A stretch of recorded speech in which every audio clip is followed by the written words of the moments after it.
know, baby. What did you do? I know I'm cursed, but I didn't do it this time.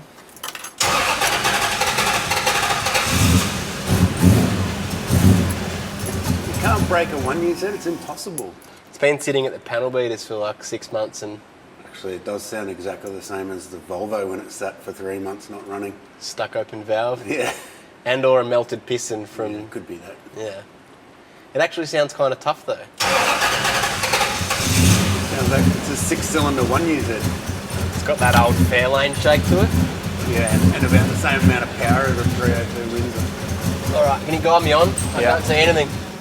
Oh.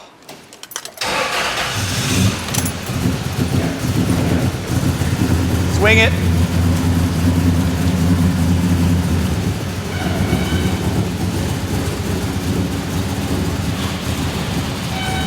Keep swinging it. Yep. Keep swinging it. Swinging. Great.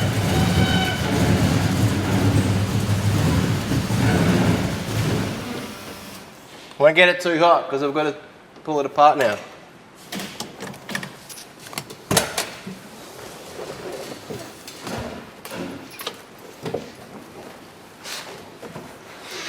Every time I touch a car, it breaks. Car doesn't run anymore. Where's that thing? I can't reach it now. How do you open the bonnet on this thing? Forgotten. Yeah, I couldn't find it. It's down the bottom somewhere. Oh, there it is. It's a hood. Pop the hood. Yeah, dog. Paint's looking good. Looks sweet, eh? Engine not so much. Welcome back to the Skid Factory. If you've been watching us from the beginning, you probably recognise this giant blue Fairlane. It was our first build on the channel a couple of years ago now, and it's been fitted with a 1UZ FE from a, I don't know, Sora, I think. Actually, it was out of Woody's car originally. I think it was from a Sora actually, Yeah, it yeah. was a Sora engine originally. We did a few mods to it, jammed it in there, made some exhaust manifolds, put a T66 Turbo on it, ran it with a Haltech, got the factory 1UZ A340 Auto that is manually shifted by the column. It's got a diff out of a Falcon in the back with an LSD, and it goes pretty good. It's got, well, it did have 450 horsepower at the wheels. It's been running like a train, did mid-11 quarter mile. Yeah, it was a good car.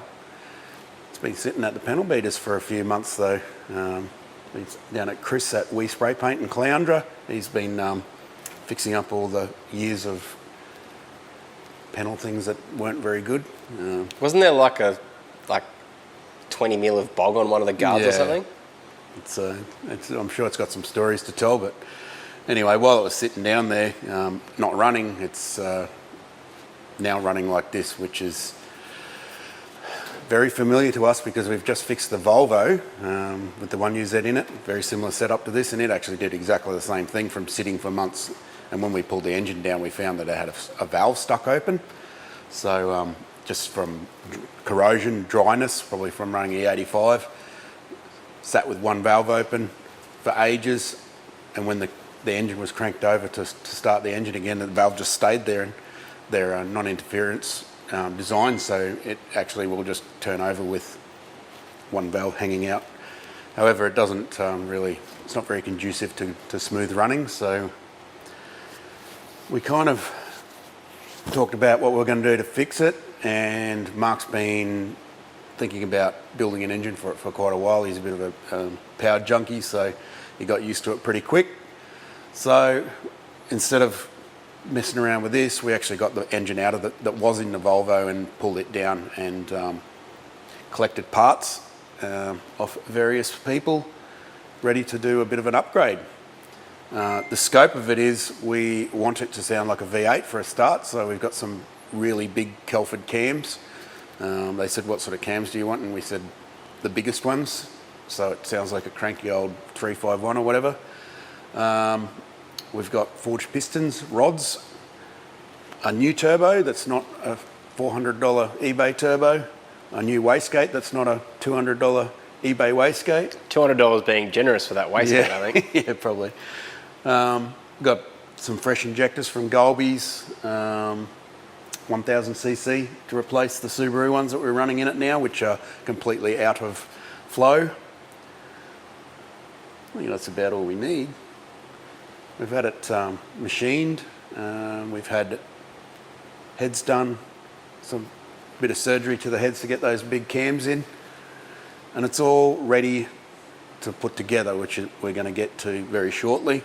But first we're going to pull this apart and get the engine bay ready to receive the new engine, and also check out whether our fresh plenum design that we've got upper intake manifold is going to fit.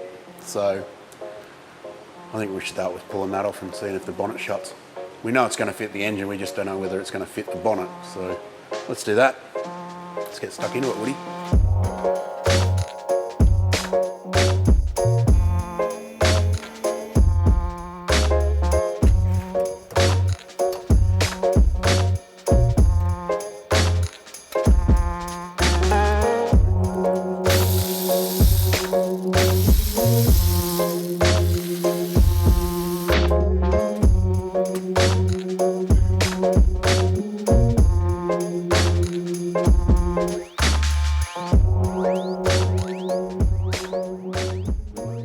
As we mentioned, one of the mods we're going to do is to change the upper inlet manifold.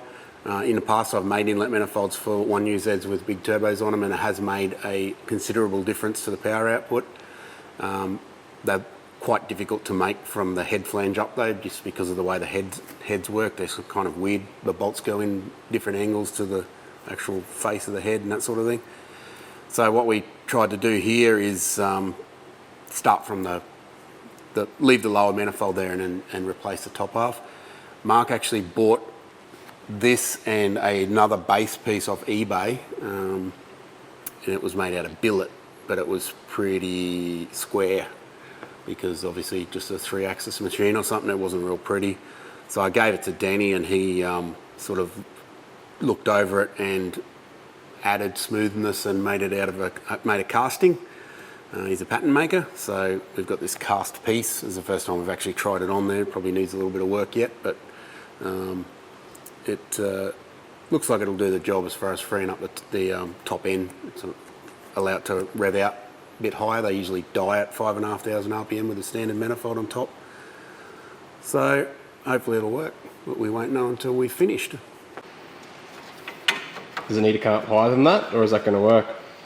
No, that's as high as I want to go. It's just tipping the bonnet. We'll probably just have to give this a little trim. Mark's freshly painted bonnet. He knew this was going to happen. You wouldn't need to lift it up if the turbo wasn't there, so it's kind of just a bit of a unique thing for this particular vehicle. But someone put a turbo there instead, so... No, well, it had to go somewhere, didn't it? Mm. It's fine, we'll just make some spacer blocks to rise it up. That's 20 mil, and that should do it.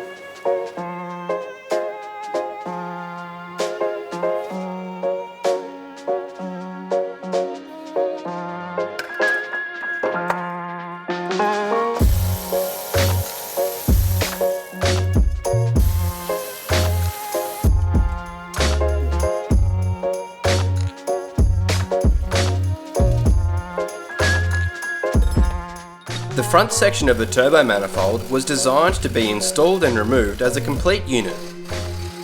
The log manifolds are made using 40 nominal bore pipe, which is strong enough to support the weight of the turbo and the wastegate. The car is then raised up on the hoist to drain the oil and remove the transmission.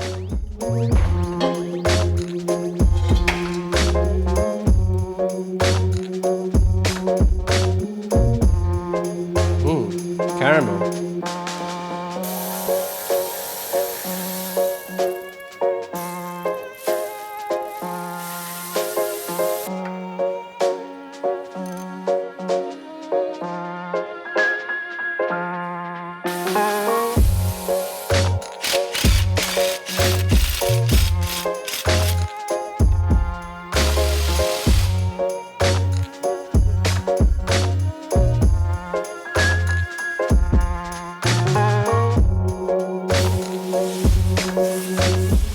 You do good on them, my fella.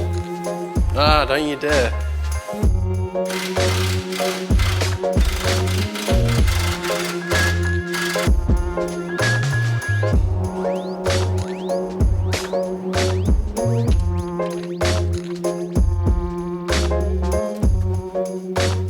extra guard covers are used to protect the strut towers and bonnet when removing the engine.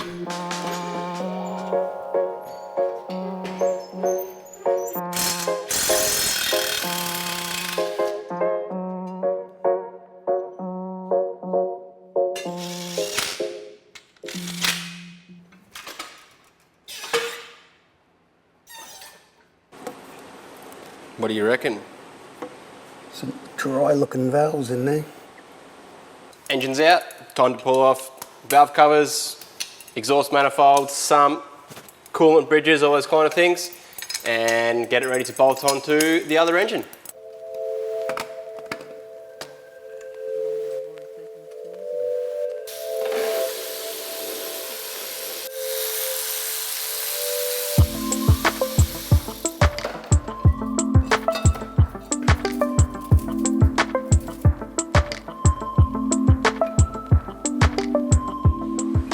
You should sing that milkshake song.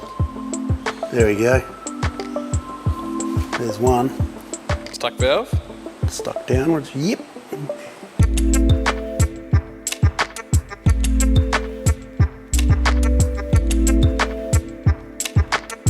Due to the Fairlane being started for short periods of time to be moved around at the paint shop, a lot of moisture is built up within the crankcase and oiling system. This is one of the reasons why regular oil changes are required when using E85. The boys have come to the yard. Oh no, my milkshakes.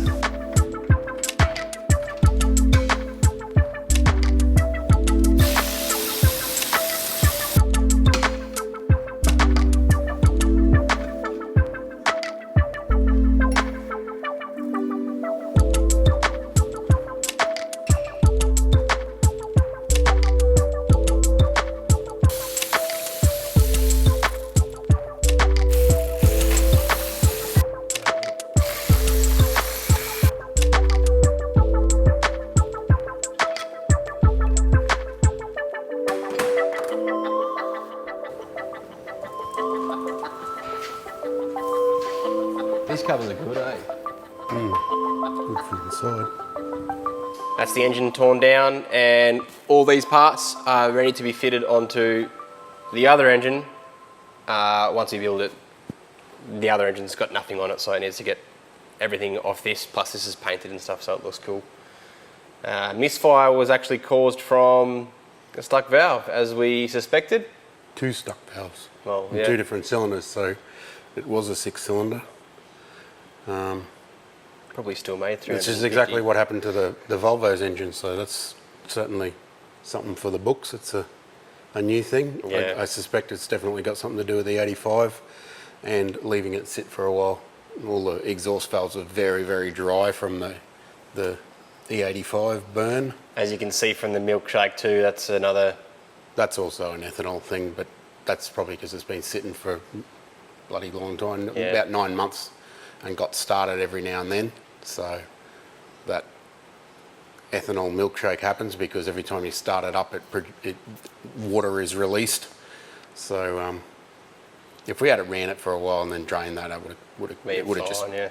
milkshaked its way back into the system. But The timing belt, water pump still on there.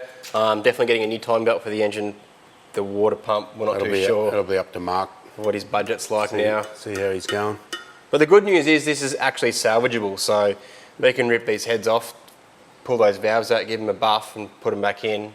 New head gaskets, and it's a good combo once again for another future project. It's got valve springs and head studs in it already, so the rest of the engine's in pretty good shape, so we might be able to use it in something else later on. Another engine to sit under the bench.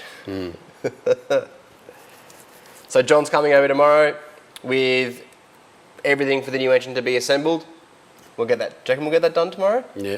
Yeah? He reckons it won't take long. Sweet. And he's the expert. So Awesome. Get that engine built, and then it's throw it all back in the car and change turbos and stuff. fun And times. inlet manifolds and stuff. That's going to be Wastegates. that's going to be a pain in the ass, isn't it? No. No more than, well, consider how much of a pain in the arse this engine was to fit in Yeah, that car in true. the first place. If you haven't seen the series, check it out. Good Get series. to see us looking really awkward and weird. And the great editing skills from myself. Alright, yeah. Time for a lemon squash. See you guys tomorrow.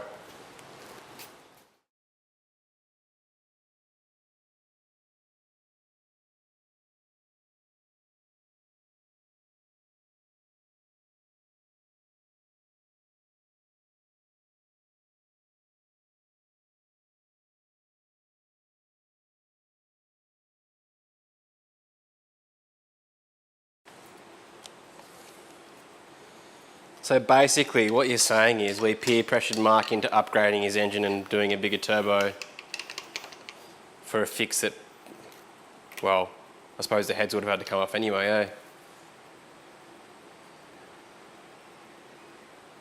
Everyone likes peer pressure. What are you saying? That I did what? I said, you're saying that we peer pressured Mark into upgrading his engine and turbo for something that didn't really need to be done. No. That's not how I see it. What do you see it as? I see it as a good excuse to put better shit on your engine. True. That's what you get for spending time on paint and not on engines. The engine rebelled. It's been going good, this old thing, though. That's pretty amazing that two of them did it at the same time.